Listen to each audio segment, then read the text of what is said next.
Swamiji starts out by telling about a person who visited a saint with Radha Radha printed on his shirt.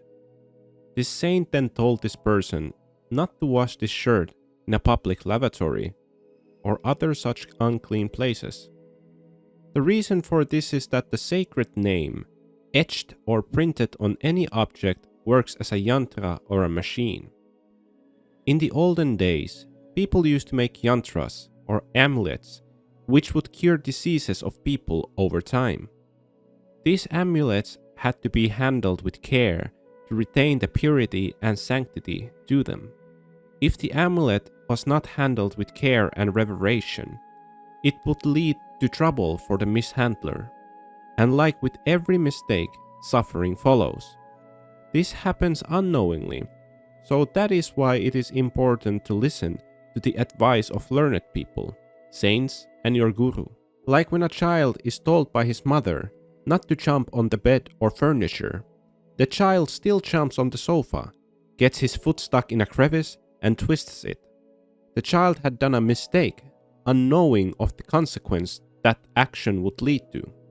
Another example would be a brother and a sister riding bicycles, and the brother starts goofing around, telling the sister to, Look, I can cycle with only one hand." The sister then tells him to please be careful and not to goof around, so to not get into an accident. The brother doesn't listen, and next up tells the sister, "Look, I can cycle without any hands." The sister repeats her warning to the brother, but to no avail. Soon enough, the brother gets into an accident, and next, the sister tells him that now you're cycling without any teeth as well. So that is why you should listen to your guru's advice. It is better not to lose your teeth over a mistake, which could have been prevented by just listening to the advice given to you by your parents or by your guru. Next up, Swamiji tells that while growing up in India, it is told to children that they can climb on any big tree, but not a mango or a jamun tree. The reason is that the branches of these trees are not very strong and might snap under the weight of the climber. Is it the person who gave this advice, the one who suffers, or the one who didn't listen and falls?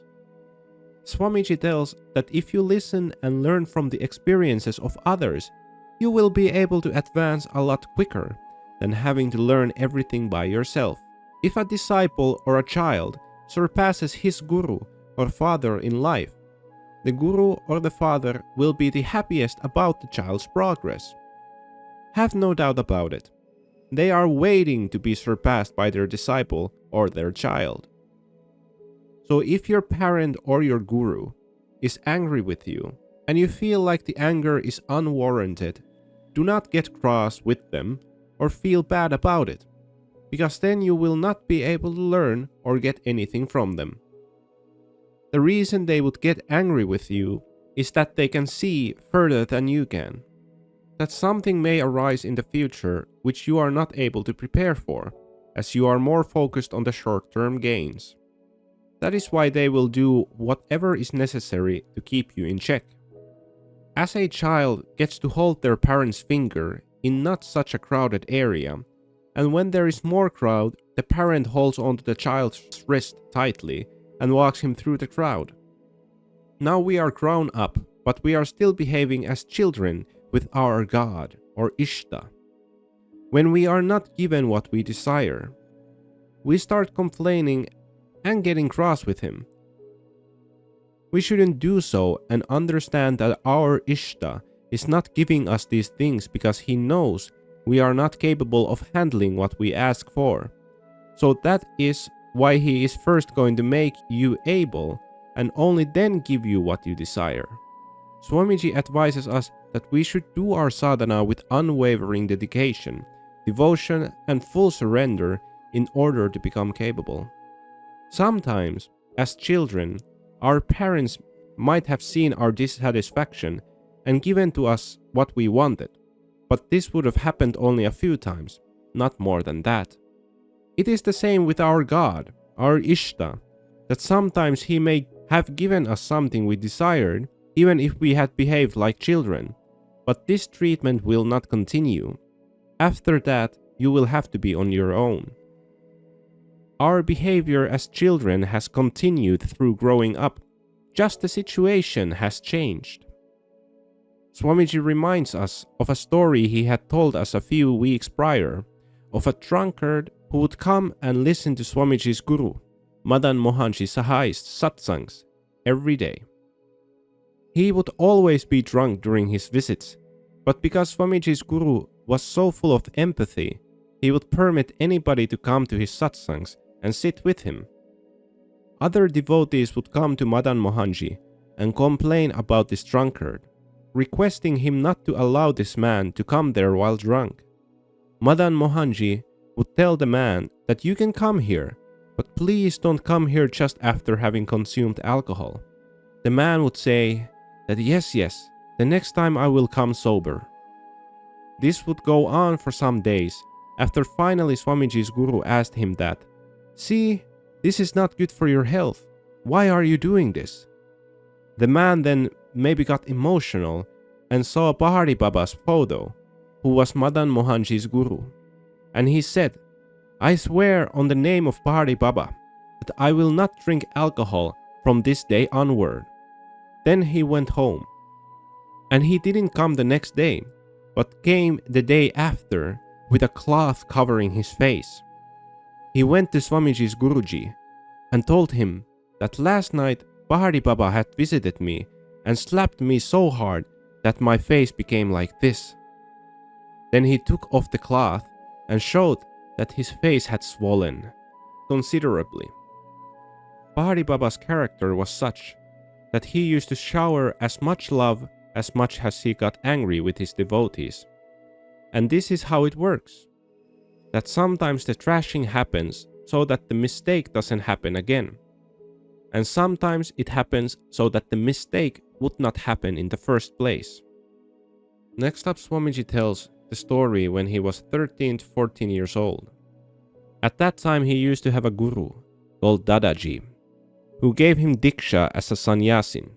Swamiji used to roam around with Dadaji, and when they would halt, Dadaji would light a campfire and Swamiji would sit by that fire, and because he was interested in reading books, would start reading a book. Dadaji would then come over to him, look at the book, tear it and throw it into the campfire. Swamiji used to go along with Dadaji, and if someone was hosting them, he would pick up a book from the host's home and read it on the way. And this sequence of Swamiji reading by the campfire and Dadaji burning the book had happened a few times. Dadaji told Swamiji to get lost, that if you were to learn by reading books, we would get you the books. So why are you with me? Swamiji understood that this was not the correct behavior, that if I am with Dadaji, I should not be reading books, but learning from him, because I am seeking guidance from Dadaji and not from books. Swamiji tells the story of Dayanand Saraswati, who established the Arya Samaj, and was a very great scholar and a Sanskrit Pandit. He was also searching a spiritual guru, who could help him on his spiritual path to attain enlightenment. He spoke with many spiritual masters, and at the age of 42 or 43, met his guru and asked him if he could help him to attain self-realization. His guru responded that yes, I can help you, but you will have to leave all your books behind. Empty your brain, and only then you will be able to fill it with what your guru gives you as the knowledge he has acquired by his experience. So it is important that you empty your brain, because if you keep your beliefs within you, and then you are given knowledge by your guru, an awful mental conflict will happen because of your previous belief and your guru's teaching are going against each other. And this will create a situation of self-doubt and will stop your progress.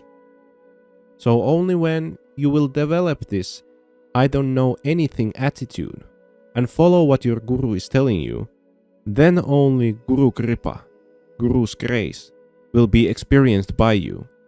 Otherwise, it will just be that the Guru Kripa is showered on you, but then you cannot experience it.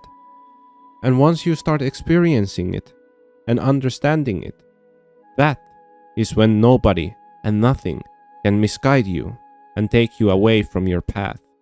And this is what will keep spirituality to be a subject of joy rather than a subject of conflict, madness, or high-headedness. This continued in Swamiji's life for a few years while he left all the books behind. In the next step of his spiritual journey, he met another guru and did sadhana for 3 to 4 years and attained a certain state, after which his guru told him to read a book. And at this time, when Swamiji was reading the book, each line was strengthening his devotion because what was mentioned in the book was already experienced by Swamiji as a result of the sadhana he was doing. So if the knowledge would have been gotten from reading rather than experiencing, would it have been as beneficial or rewarding? That is something we should consider. Swamiji tells that nowadays there are many people reading and preaching rather than experiencing and preaching. They will tell you how sadhana should be done and how one should control his mind, and they will tell you how a saint should behave. We should be aware of such people and not become like them. Swamiji tells that during the spiritual journey, a sadhaka can become worried or insecure because his state is not progressing. At that time, the guru might tell him to read a book. And the purpose of the guru telling you to read that book is to strengthen the conviction in the sadhaka about their sadhana, because he is experiencing or will have experienced what is written in that book. And then, after some time, a stage will come when all the knowledge and understanding of the scriptures is also left behind, and the mind is deriving more joy over just being quiet. Hari Om. This satsang was given to us by our Guruji, Swami Nispruh Spandan. It was translated from Hindi to English, so it is possible that there are some shortcomings in the translation. If you have any questions or something was difficult to understand, please leave them in the comment section below. If you would like to be initiated into Kriya Yoga, you can contact us in our email nispruhyogkriyayog@gmail.com or by WhatsApp with the numbers +358 451 304884 in English and Finnish, or through the number +358 452 342133 in English and Hindi. This was the Nispruhyog Kriyayog team. Jai Guru, Hari Om.